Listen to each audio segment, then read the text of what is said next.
নমস্কার দর্শক বন্ধু, আশা করি সকলে ভালো আছেন। আনন্দধামের চতুর্থ ভিডিওতে আপনাদের সকলকে স্বাগতম। এর আগে আমরা এ পর্যন্ত 3টে ভিডিও করেছি। সাবজেক্ট ম্যাটার হচ্ছে আমাদের মন। এটা হচ্ছে আনন্দধামের প্রধান বিষয়বস্তু।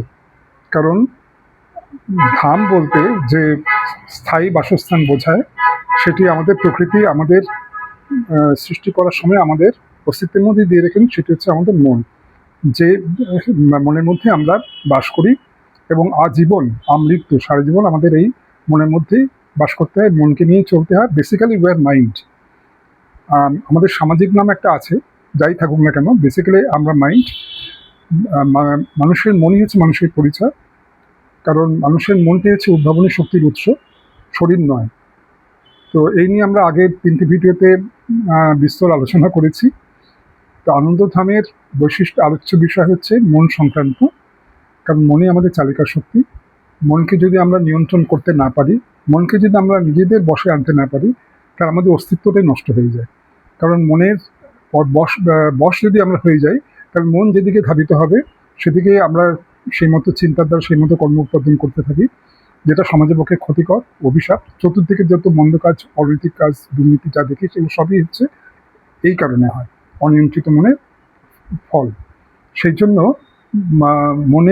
মন যে আমাদের একটা সূক্ষ্ম শরীর, সেই ব্যাপারে আমাদের সবসময় সচেতন থাকতে হবে, সতর্ক থাকতে হবে। আমাদের স্থূল শরীরের যে ব্যায়াম করি, মাল্টিজিম যাই ইত্যাদি করি, স্বাস্থ্য চর্চা করি, সেরকমই আমাদের মন হচ্ছে যেহেতু সূক্ষ্ম শরীর, তার যত্ন সূক্ষ্মভাবে নিতে হবে। এই কথাগুলো এর আগেও আমরা একাধিকবার আলোচনা করেছি আগের ভিডিওতে। আজকে এই জন্য করলাম যে আনন্দধাম যে আমাদের ইউটিউব চ্যানেল, তার মূল উদ্দেশ্য হচ্ছে, তার দর্শনটা হচ্ছে যে যেহেতু প্রকৃতি আমাদের অস্তিত্বের মধ্যে একটি স্থায়ী বাসস্থান প্রোভাইড করেছেন অলরেডি, যেটি আমাদের মন, যেখানে আমরা বাস করি সারা জীবন আজীবন আমৃত্যু। সেই মনকে, আমাদের স্থায়ী বাসস্থান বা স্থায়ী ধামকে, প্রকৃতির দেওয়া এই স্থায়ী ধামকে সর্বদা আনন্দে রাখার সমস্ত উপকরণ প্রকৃতি আমাদের দিয়েছেন। এই বিষয়ে আমার ক্ষুদ্র অভিজ্ঞতা আপনার সাথে ভাগ করে নেবার তাগিদেই আমার এই ক্ষুদ্র প্রয়াস আনন্দধাম। এর আগে আমরা 3টে ভিডিওতেই প্রথম ভিডিওতে আমাদের মানুষের যে মূল দর্শন, জীবনের যে উদ্দেশ্য, সেটি নিয়ে আলোচনা করেছিলাম, এবং সেই সঙ্গে আমাদের প্রাকৃতিক গঠন নিয়ে একটি বিশদ আলোচনা করেছিলাম। উপনিষদের যে ব্যাখ্যা আছে, উদাহরণ আছে, সেটি উল্লেখ করেছিলাম।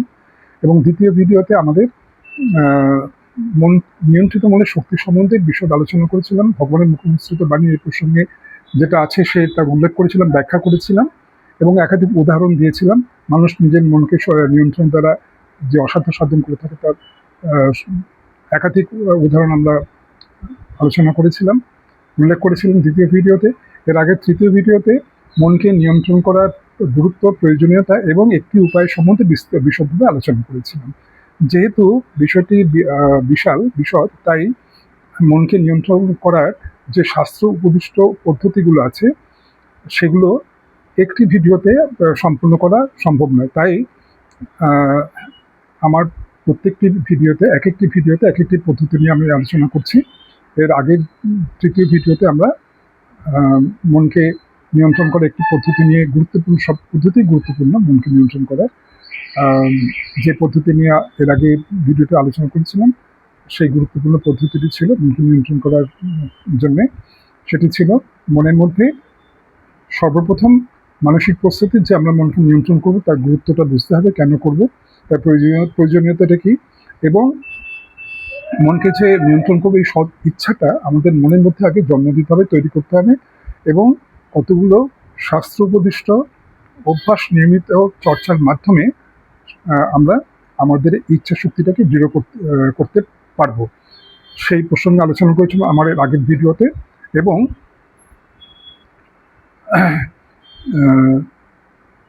তখন আগের ভিডিওতে দেখেছিলাম যে মনকে শুভ শক্তির দ্বারা শক্তিশালী করার যে উপায়টি আছে, সেটি সম্বন্ধে আলোচনা করেছিলাম।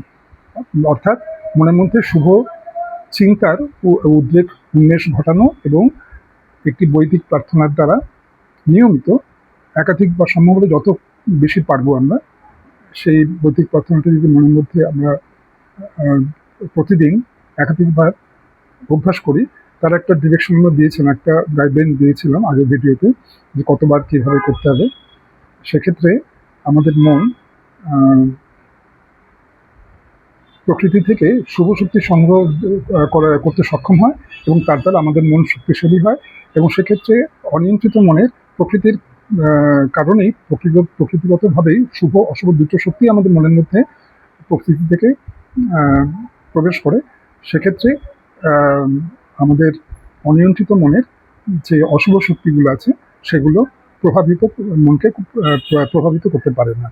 তাই যত বেশি করে আমরা প্রতিদিন এই মনকে নিয়ন্ত্রণ করার স্বাস্থ্য উপদিষ্ট পদ্ধতিগুলি সুচারুরূপে অভ্যাস করব প্রতিদিন, ততই আমাদের মন শুভ শক্তি প্রকৃতি থেকে সংগ্রহ করতে সমর্থ হবে এবং ততই আমাদের মন শক্তিশালী হবে এবং ততই আমাদের নেতিবাচক অশুভ শক্তিগুলো মন থেকে সরে যাবে। তখন আমরা জীবনে সাফল্য পাই এবং কর্মবন্ধন থেকে মুক্ত হয়ে থাকি। এটি হচ্ছে প্রকৃতির মূল দর্শন, আমাদের জীবনের মূল দর্শন। এটি হচ্ছে আমাদের জীবনের সবথেকে বড় বিজ্ঞান বা ন্যাচারাল সায়েন্স। আজকে আমাদের আলোচ্য বিষয় হচ্ছে মনকে নিয়ন্ত্রণ করার আরেকটি গুরুত্বপূর্ণ পদ্ধতি, সেটি হচ্ছে সৎসঙ্গ। কথায় আছে সৎসঙ্গে সর্বনাশ, অসৎসঙ্গে সর্বনাশ, সৎসঙ্গে স্বর্গবাস। তো সৎসঙ্গে স্বর্গবাস এই কথাটা আমরা অনেকেই শুনেছি, অনেক দিন ধরে শুনেছি। এই কথাটা আমাদের সচেতনভাবে মনে রাখতে হবে। আর অসৎসঙ্গে যে সর্বনাশ সেটিও আমাদের মনে রাখতে হবে। তাই যত বেশি সচেতনভাবে এই দুটো কথাই আমরা মনে রাখবো যে সৎসঙ্গে স্বর্গবাস, ততই আমরা সৎসঙ্গের উপকারিতা বা উপযোগিতাটা বুঝতে সক্ষম হব। সৎসঙ্গ বলতে দুরকম হয়। একরকম হচ্ছে সৎ মানুষের সঙ্গ, সৎসঙ্গ, আসছি পরে সে কথা। আরেকটি হচ্ছে শাস্ত্র অধ্যয়নের মাধ্যমে, বই পড়ার মাধ্যমে আমরা, বই তো মানুষের বন্ধু, বইয়ের মাধ্যমে মানুষ একটা খুব ভালো সঙ্গ পায়। তাই যতক্ষণ আমরা ভালো বই পাঠ করার মধ্যে আমার মনকে নিয়োজিত রাখতে পারবো, ততক্ষণই আমাদের মন অশুভ শক্তি থেকে দূরে সরে থাকবে এবং প্রকৃতি থেকে শুভ শক্তি সংগ্রহে সক্ষম হয়। তাই বই পড়ার ক্ষেত্রে আমাদের বাছাই করতে হবে নিয়মিত যদি শাস্ত্র অধ্যয়ন করি, তাহলে আমাদের মন শুভ শক্তি প্রকৃতি থেকে সংগ্রহ করতে সক্ষম হয়, মন শক্তিশালী হয় এবং অশুভ চিন্তাগুলো মনের মধ্যে জায়গা পায় না। এটা হচ্ছে পদ্ধতি। আর সৎসঙ্গের একটি উপায় ভালো ভালো বই পড়া, শাস্ত্র পাঠ করা নিয়মিত। এই অভ্যাসগুলো সব নিয়মিত করতে হয়। আর আরেকটি সৎসঙ্গ বলতে আমরা আরেকটি জিনিস বুঝি, সেটাই বেশি করে বুঝি, সেটি হচ্ছে সৎ ব্যক্তির সঙ্গ। সৎ ব্যক্তি বলতে যেমন উচ্চ স্তরের উচ্চকোটির যোগী মানুষ, উচ্চমনা সাধক, ব্রহ্মচারী, সাধু, সন্ন্যাসী ইত্যাদি মানুষের যদি আমরা সংস্রবে আসতে পারি, তাহলে আমরাই উপকৃত হই আমাদের অজান্তেই। কিভাবে? আমরা যারা উচ্চকোটির যোগী পুরুষ, উন্নতমানা সাধু, সন্ন্যাসী, ব্রহ্মচারী, তাদের সঙ্গ যত বেশি করে করব, ততই আমাদের মন তাদের যে শুভ শক্তি, তার দ্বারা আমাদের মন প্রভাবিত হয়। সবটাই তো তরঙ্গ, ওয়েভ। ইউনিভার্সাল সিস্টেমের মধ্যে সব কিছু ওয়েভ, তরঙ্গ, যে কন্টিনিউয়াস একটা তরঙ্গ বয়ে যাচ্ছে, যে জন্যে প্রকৃতি সদা জাগ্রত, সদা তরঙ্গিত, সদা সক্রিয়। আমাদের মনও প্রকৃতির অংশ বলে আগে প্রথম ভিডিওতে প্রাকৃতিক গঠন প্রসঙ্গে আলোচনার সময় আমরা উল্লেখ করেছি। আমাদের মন সদা জাগ্রত, সদা সক্রিয়। এটা হচ্ছে একটি তরঙ্গের ইউনিভার্সাল ওয়েভ। তার জন্য এই ঘটনাটি ঘটে। আমাদের মন সদা জাগ্রত থাকে, যেহেতু প্রকৃতি সদা জাগ্রত। তাই এই যে তরঙ্গটা, কথার মাধ্যমে সে তরঙ্গ একজনের থেকে একজনের কাছে কনভে হচ্ছে এবং চিন্তার মাধ্যমেও হচ্ছে। তো যিনি শুভ চিন্তক, যিনি উচ্চ মনের অধিকারী, তার কথার মাধ্যমে, তার ধারণার এক্সচেঞ্জ অফ আইডিয়াসের মাধ্যমে আমরা আমাদের মনকে উন্নত করে থাকি। সেই জন্য সৎসঙ্গকে আহ, অন্যতম গুরুত্বপূর্ণ স্বাস্থ্য উপদিষ্ট মনকে নিয়ন্ত্রণ করার পদ্ধতি হিসাবে জানতে হবে, বুঝতে হবে, সচেতনভাবে এই সুযোগটি নিতে হবে, এই অভ্যাসটি আমাদের নিয়মিত চর্চা করতে হবে। তাই আহ, প্রত্যেকে আহ, আমাদের বিশেষ করে আমরা যারা সাংসারিক জীব, গৃহী, তারা তো তাদের মনটা সবসময় ফোকাস থাকে সংসারে। তো সংসারে আহ, আহ, যেসব কর্ম আমরা করি তাতে আমাদের ব্যক্তিগত স্বার্থ থাকে, শুধু সংসার নিয়েই আমাদের চিন্তা করি, সেটা দোষের নয়। কারণ সংসারের নিয়মই তাই, সংসারের মধ্যেও থেকেও সন্ন্যাস অবলম্বন করা যায়, সেটা নিয়ে আমরা পরে আলোচনা করব। মনটাই তো আসল, মনের মধ্যে যদি সন্ন্যাসকে আমি চর্চা করি তাহলে আমরা সন্ন্যাসী অবশ্যই, সংসারে থেকেও সেটা সম্ভব। সেটা নিয়ে আমরা পরে আলোচনা করবো। আজকে যেটা বলছিলাম, সৎসঙ্গের দ্বারা আমরা কিভাবে উপকৃত হই।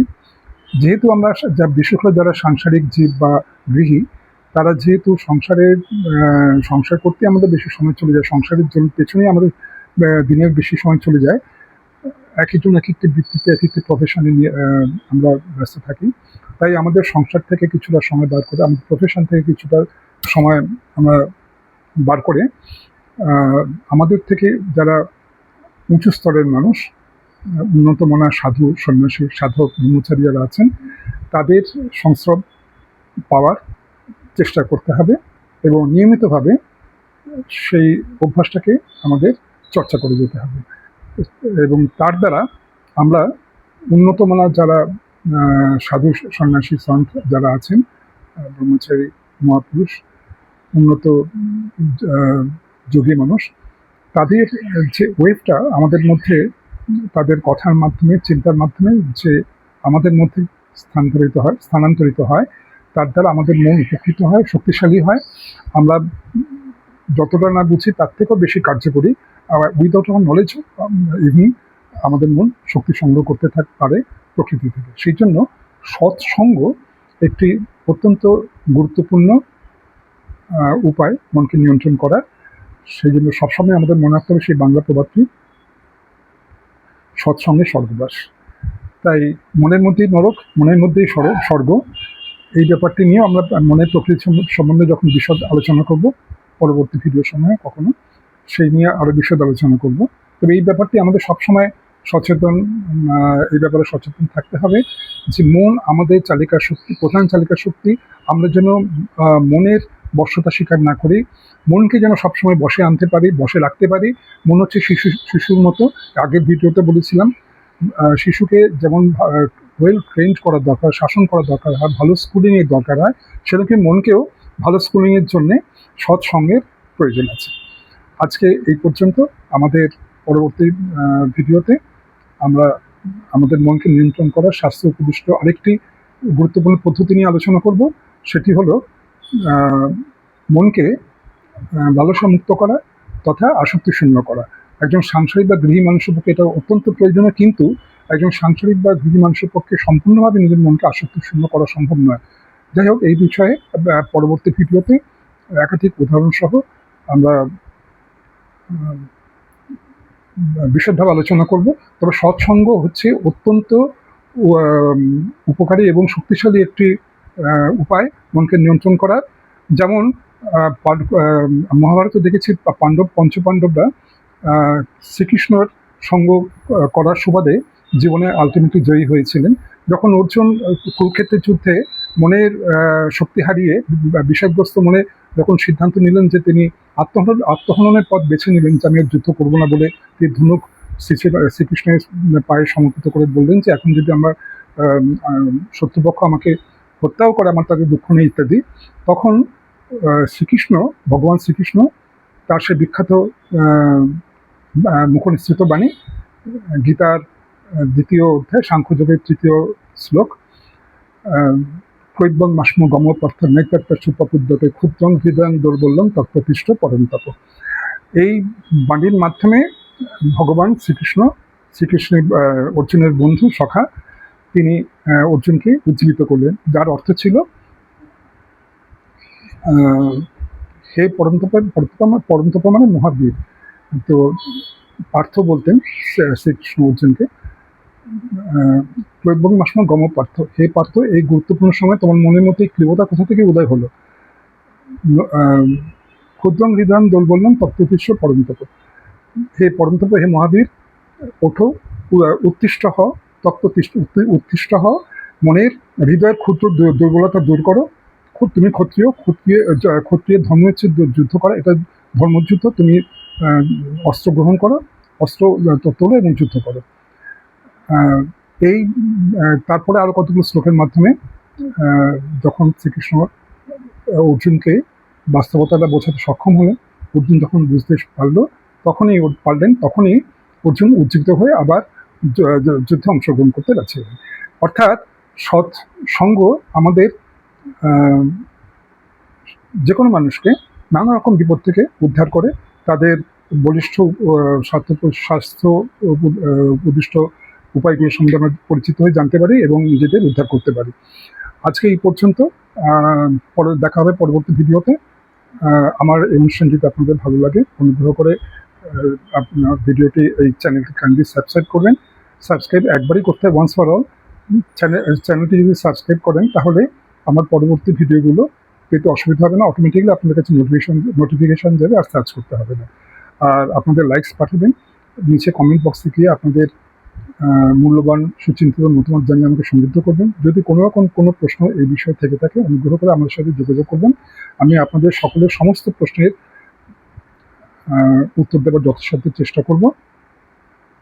আর যদি আমার এই অনুষ্ঠান, এই ভিডিও ভালো লেগে থাকে, অনুগ্রহ করে আপনাদের পরিচিত, স্বল্প পরিচিত আত্মীয় স্বজন, বন্ধুবান্ধব যারা আছেন, তাদের আমাদের ভিডিওটি শেয়ার করবেন। তাহলে আমার এই ক্ষুদ্র প্রয়াসকে সার্থক জ্ঞান করব। সকলে ভালো থাকবেন, সকলকে আবার অন্তরের শুভেচ্ছা, নমস্কার।